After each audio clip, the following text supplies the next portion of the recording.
Hey guys, what's up? Welcome everybody back to a brand new video on the channel. Now today we're going to be going over a pretty comprehensive guide on how to actually improve in Warzone. This is going to cover everything from aim to movement and even practice drills you can do to make these techniques better.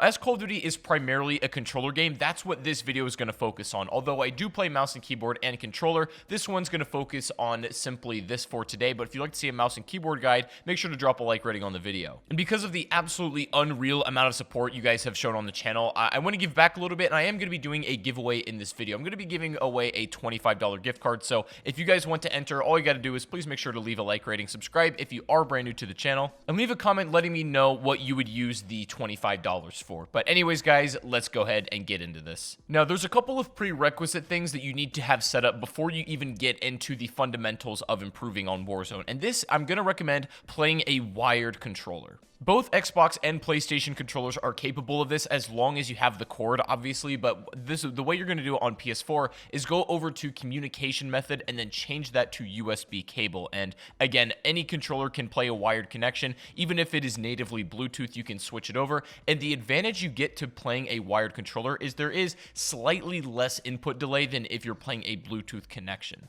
While the difference may be small, in my opinion, it is absolutely worth the warrant of changing to a wired connection from here on out.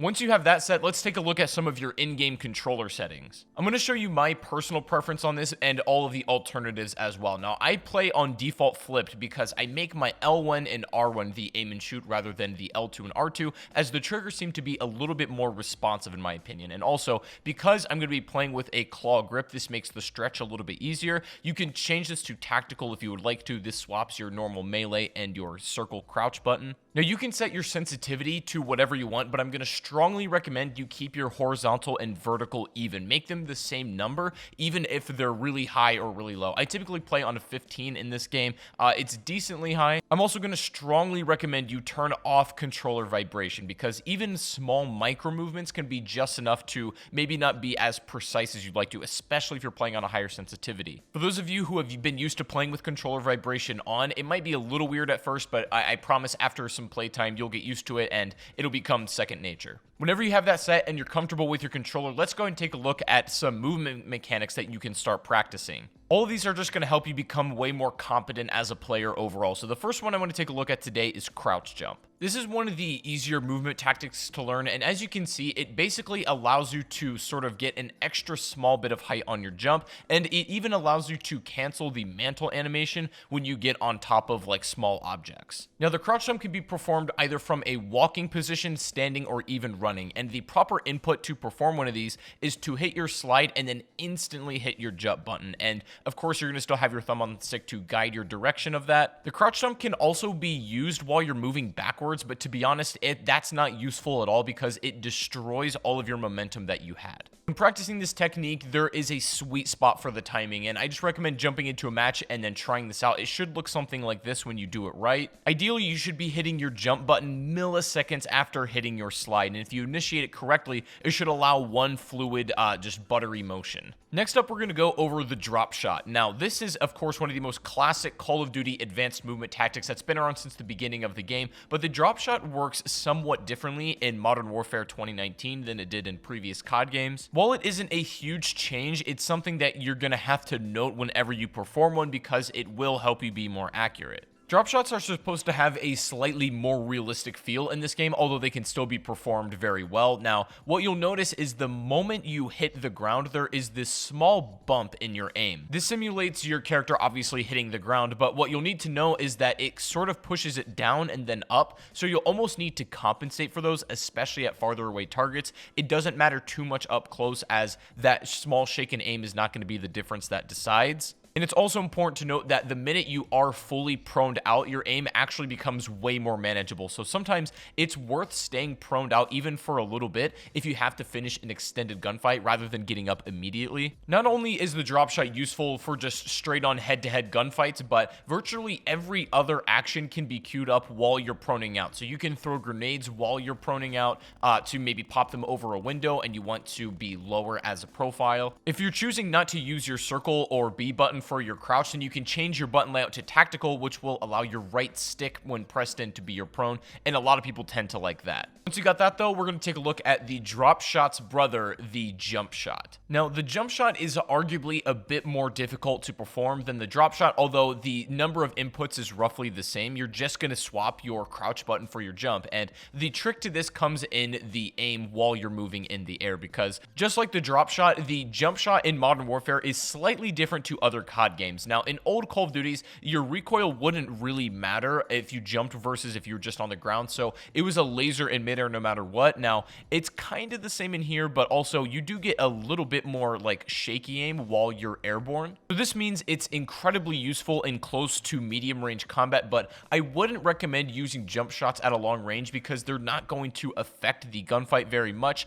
and you're going to make your aim more difficult on yourself. The key is to be keeping your thumb on the sticks while you're performing this jump, because then you can take your aim anywhere and you don't need to swap between the two buttons and lose those precious few seconds of time. Now we're going to combine those two techniques and look at the jump to drop shot. Now this takes the previous two techniques and combines them into one. The inputs are slightly more complicated and it does have some nuances, but overall it's sort of the same. Now, something you'll need to know about this is you'll basically jump in the air and then queue up a slide before you touch the ground. It'll tell the game this is the next action that's going to be taken as soon as we touch the ground. If you have too much forward momentum in your jump before you touch the ground and your slide is queued up, you might accidentally perform a slide, and this will slightly interrupt your weapon firing and can be very detrimental, although useful if you use it in the right context. The way to completely stop your forward momentum, even if you have a lot going around a corner, is to aim down the sights. You're unable to slide while ADS, so that will stop your movement going forward and is probably the best way to perform this technique. This one can take a bit of practice, but is great when applied properly.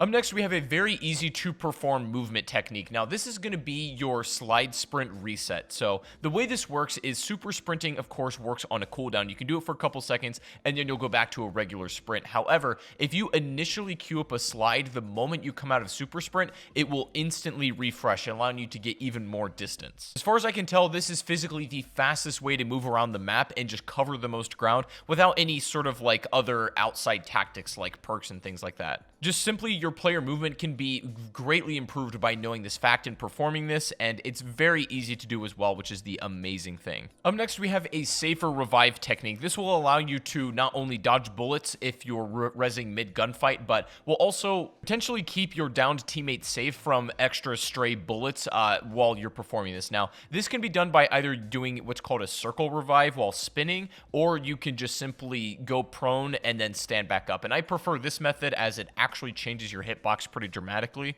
No, just to break the myth right now, spinning does not make your teammate revive faster. That was an old Call of Duty myth back in the day for anyone who still thought that was a thing. The revive time is basically going to be identical across the board, but this is a way to make yourself safer during that process. Up next, we're going to teach you how to heal slightly faster. Now, of course, you can't actually speed up the armor animation process itself, but what you can do is begin the animation quicker, and the way you do this is by running the perk called Amped, and this is way more useful than you think, because armor plating will begin your first one after your drop time of your weapon is complete, and drop time depends on usually the weight of the weapon. So for example, LMGs are going to have the longest drop and raise time. Usually the lighter your weapon, the quicker the raise and drop time. That doesn't apply for all guns, but just generally running Amped can actually help your healing process, and I think that's just super useful to know. Next up, guys, we're going to teach you how to seat swap. Now, this is pretty easy to do in Modern Warfare as it's only just like really one button, and the trick to this is getting a lot of forward momentum when you do it, because your car will begin to slow down the moment you swap seats,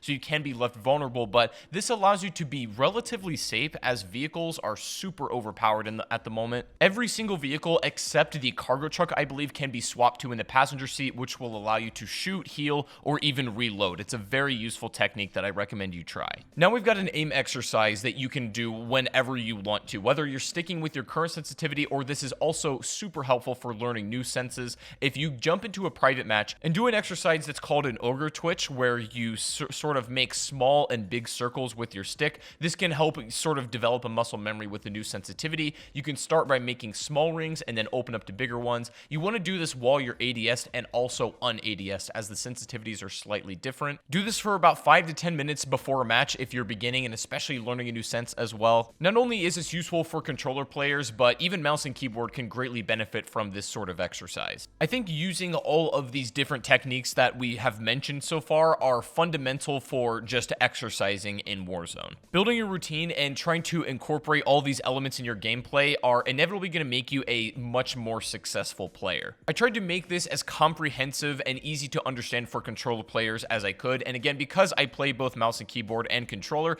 if you guys want to see a guide specifically made for mouse and keyboard, then I can definitely do that. Just let me know down below in the comment section. There's going to be plenty more Warzone videos coming your way, as I'm still very much enjoying this game, and I hope you guys are as well. If you guys did end up enjoying the video today, or if you took anything at all away from it, then give it a thumbs up. Subscribe to the channel if you are new, as literally like 90% of my viewers aren't subbed. It's a weird thing, but it's also good because it means I'm reaching a lot of new, maybe potential people who haven't found this channel before. So again, if you guys enjoyed this video and you want to see more content like this, then be sure to subscribe and stick around. But other than that, I hope you all have a fantastic rest of your day, and I'll see you all on the next stream or the next video. Take it easy, guys, and peace out.